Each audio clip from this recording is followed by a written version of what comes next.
Right, so as you can tell, I'm a big football fan. I'm a Newcastle supporter, I'm a Celtic supporter, and I've not been to a game in,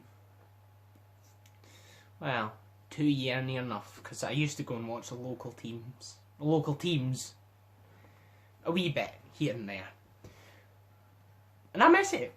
I miss going to football. I mean, beforehand, we all kind of took being in grounds and all the little freedoms we had for granted.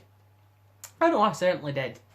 And it was when, obviously, all the things were took away from us, we started to begin to miss it a lot more. You know, I'd maybe go out on a walk and, the local team would be playing, hear the people on the ground and hear them shouting and screaming. Maybe there wasn't hundreds or thousands of people there, but there was people there. There was an atmosphere.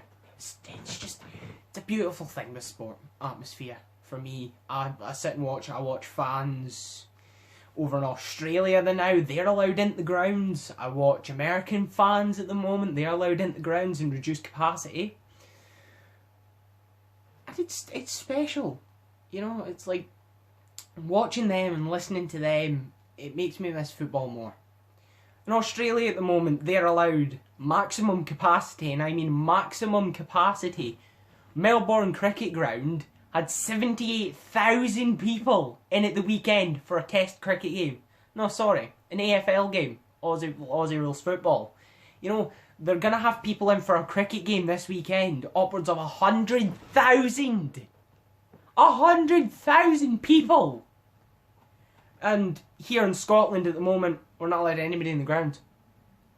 Australia have been praised for the way that they've handled the pandemic, and fair play Australia. You've opened your borders again, kind of with New Zealand. New Zealand are allowed to go to Australia. Australia's allowed to go to New Zealand on holiday. That's it.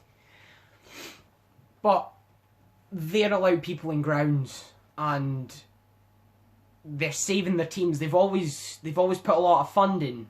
Australia have put a lot of funding into their teams, into the teams in the A-League, their football league, cricket teams, Aussie Rules football leagues. They've managed to keep as many teams as possible afloat. Fans are such an integral part of any sport. We're the reason that football has been so successful. We're the reason that football is the multi-billion, even trillion-pound franchise it is now today. We're the reason that baseball's so big in Canada.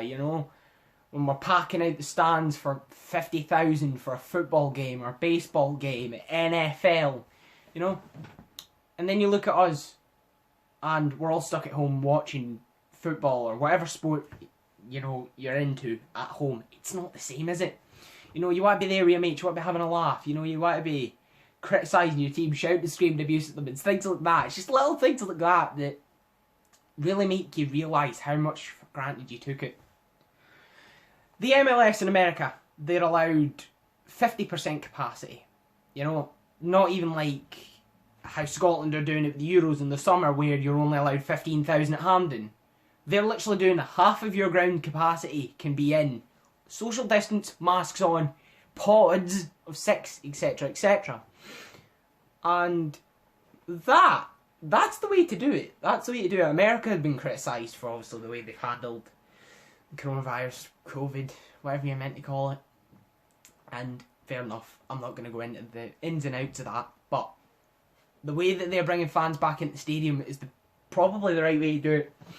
Florida are bringing people in at the moment. Miami, the Hard Rock Cafe Stadium, I think they're going to have 17,000 people there for the YouTubers vs TikTok fight. WrestleMania, I'm a big wrestling fan myself. They had 25,000 people in a 50,000 seater stadium. The Raymond James Stadium, they had 25,000 people in on the lower tiers. They weren't social distanced. They had masks on. They were all tested. A lot of them had got the vaccine as well, and there's not been one confirmed case from that. 25,000 people, that's a big deal. Before the Australians just come in and wiped the floor with that, WrestleMania was the biggest gathering that there was. The Super Bowl had 25,000 people in the same stadium as well.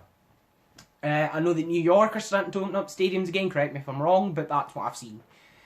In Scotland at the moment, there is no fans, no matter what ground it is, and the Euros is going to be used as a kind of test and pilot scheme for bringing fans back to the stadiums. I don't agree with that. I think fans, ever since we came out of this lockdown and they started opening garden centres and stuff, fans should have been allowed back into stadiums. Not full capacity, obviously. I think that's ridiculous. Try not to swear, but that's ridiculous. I'm thinking half capacity, so, you know, Celtic Park's, 60,000? You could at least fit 30,000 in, social distance, masks on, rule of 6. You know, that's the whole point of the rule of 6, was so you could gather up with people, but you kept it to 6. Why can't we do that in stadiums? Stadiums are an outdoor venue. You're opening up garden centres and stuff again. You're opening up travel but everywhere. As long as you can prove that you've got a negative test, or if you've had the vaccine, but if you prove you've got a negative test, you wear your mask and you stick to, you know, the guidelines that they're going to put in place for the Euros in the summer, there should be no issues. You know? And in England, they've started their pilot scheme already. They're starting to bring people back indoors. You know, you have your snooker now in Sheffield. They're bringing in 2,000 people, half capacity for the snooker, indoors.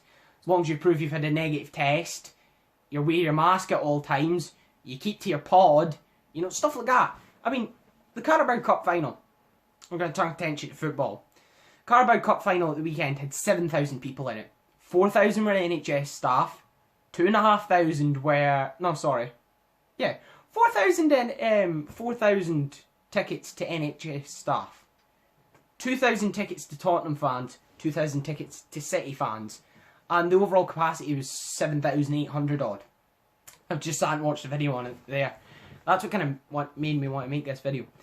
And, you know, there were 7,000 people in a 90,000 seater stadium. And I watched little bits of the game when the game happened, and you could hear the fans. It was brilliant, you know. Obviously, you did see big patches of the stadium were empty, but you can fill them up with banners and tifos and stuff. And even if you want to start making a bit more money, you could charge the fans for putting banners up in the stands and stuff. You know, if they want to, I don't know, you could get like your ultras groups to rent out a stand for the game and put a banner there or something like that. You know, you could have reduced capacities, but you should be allowing people back into stadiums at this point. If any of that makes sense whatsoever. You should be allowing fans back into the stadium by now, surely. You know, we've been at this for over a year now, and they did start to bring fans back to Premier League stadiums last year in England. Scotland, not so much. Was it Ross County? I think it was Ross County. They were allowed fans back because they were level 1. But Celtic and Rangers haven't had fans in a long time. Long time.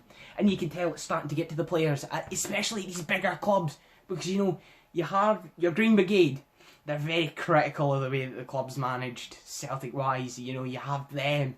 And I think fans are just... That's what inspire the players more to play better. I'm not saying that Celtic's form this season is solely down to the lack of fans. No. And that's another topic for another video. I'm trying to say that it's had an effect on everybody. I see smaller clubs in England beginning to fold because once they did start to introduce fans into the lower tier stadiums, you know, so you had your lower stadiums, you had like your hashtag United and Dagenham and Redbridge, you know, you had them smaller clubs were allowing fans back in to get a bit of revenue back at the club. That was good. Watching people go into matchday vlogs and stuff like that, you know, you get your people that usually go to the big Premier League games, the big Premiership games. It was good seeing bigger YouTubers going to smaller grounds because it was bringing more eyes to the lower tiers of football.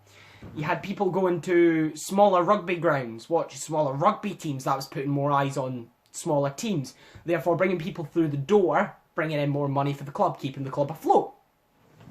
I understand with, you know, the new wave that came in and going into lockdown that the fans had to be taken away. Fine. But the way that they were doing it before was... It was, I wouldn't say spot on. There was rough bits here and there, but there always is. You know, I want to see fans back in the stadium as soon as possible. You do as well. We all do. But I think the way that they should do it is that the smaller clubs get first priority, and that goes for Scotland as well. I think the local teams, especially, should be getting fans back in the stadium. I think teams maybe from the Championship below should be allowed fans back in the stadium. They should be allowing fans back in the door, even at a reduced capacity. I'm not saying that you should fill up 3,000 people in the stadium. No. I'm saying if you have to bring in 500 people, you bring in 500 people, because that's 500 people bringing money into the club. I think government should be supporting clubs more as well financially, because let's be honest, the Premiership, we're like spare change to the Premier League. Let's be honest there, you're not going to see us forking out 100 million for a big player, are you? You're not going to see us going in for Phil Fodens or whatnot. We're signing, we're signing young lads from smaller teams and we're building them up and then we're selling them on for a bigger fee. That's the way we're doing it. The Premiership's more old school football. We are leaps, so the Premier League are leaps and bounds ahead of many leagues and many divisions around the world, money-wise, and I don't think it's very fair, but that's another topic for another video. Government should be supporting clubs a lot more. Government should be allowing fans to slowly start coming back into the stadium, not at the Euros, now, because clubs are needing it. You see clubs on Facebook and all that appealing all the time for fans to buy for their local lottery draw, or you see them trying to push out their more merchandise and jerseys and stuff getting sold because they're not making ends meet. That's where the Scottish government, the English government, all the governments around the world should be stepping in to support those clubs. I was reading one of the leaflets that they're getting in, because the local elections in Scotland are coming up in 2 weeks, just under 2 weeks-ish. And, they're saying, oh, we're going to put so many million into refurbishing sports, and, we're going to have a green, one of them I seen was like, we're going to have a greener exit out of COVID and stuff like that. Instead of saying it, make it happen. Because actions speak louder than words. You can say so many things and you can promise so many things and then never live up to it. And politicians are known for that. And I think this is your chance really to clear the kind of stereotype that politicians are these dirty liars and they don't always stick to their promises. This is their chance to seize the opportunity to save sport in general, to raise people's morale. Mental health suffered a lot, it's took a deep hit and it's took an impact on everybody. And I think mainly that's because you're getting many people's hobbies, many people's lifelines taken away from them by stopping them from going into stadiums, stopping them from socialising with their friends and stuff like that. Maybe it was done for the sake of the country, but now is the opportunity to change that. Now is the opportunity to make things right, and start giving us that little bit of normality. I want back into grounds, you want back into grounds, and I think the only way this is going to happen is if we, use our voices. And you write to your local MSPs, and if you meet your local MSPs, because the First Minister of Scotland was in Wigton today.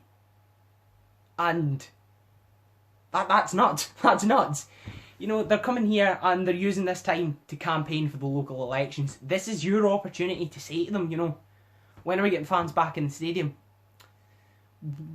Are you actually going to live up to what you promised? Like, say you want to put 15 million back into sports. When's that going to happen? Is that going to happen in one go, or is it going to go in stages?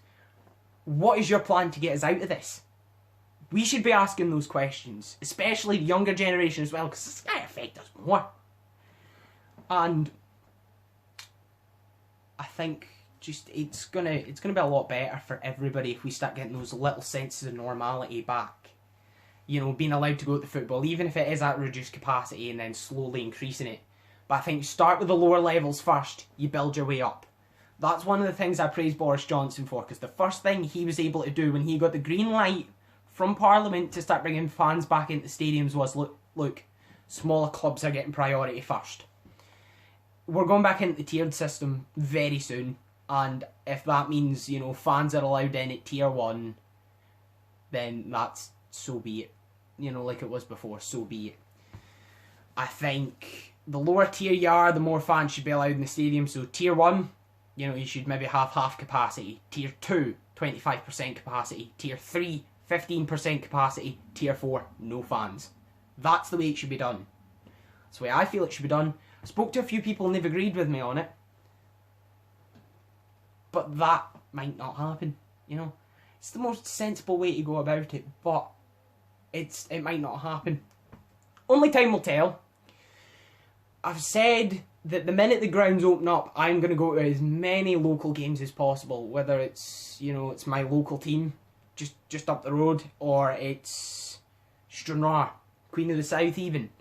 I want to get to games. I want to get back. I want to hear the atmosphere. I want to listen to the fans. I want to sing along with the fans. And overall, we just want to get back to normal, don't we? Before you know it, we'll be at Celtic Park, we'll be at St James's Park, we'll be at Hampden. Some people will be back at Ibrox, Tynecastle, Old Trafford, etc. We will be back, but I think this is now the right time to start bringing fans back in. Scotland's cases are going down. This is your chance. Everybody has to test negative to get into the stadium. Fine. Even the local teams. But this is your chance to save football as a whole. This is your chance to keep smaller clubs afloat. The minute stadiums open, go to your local team. Support local football. People say support local business. That is local business. That's your local team right there. Whether you like your team or not. It's only gotta be like a £5 to get in, maybe £1 for under 16s. Take advantage of those opportunities. Football might not be your top tier quality stuff, but regardless, it's football, it's fans. It's that little sense of normality, and I think everybody should be doing that. So support local business, support local football, and see the minute the gates are open. I'll be there, and I hope you are too. Thank you very much for watching. If you do like what you're hearing, subscribe. I'm gonna have a lot more videos like this coming about. But that's my opinion. I've been Charlie. That's my opinion, and I will see you next time.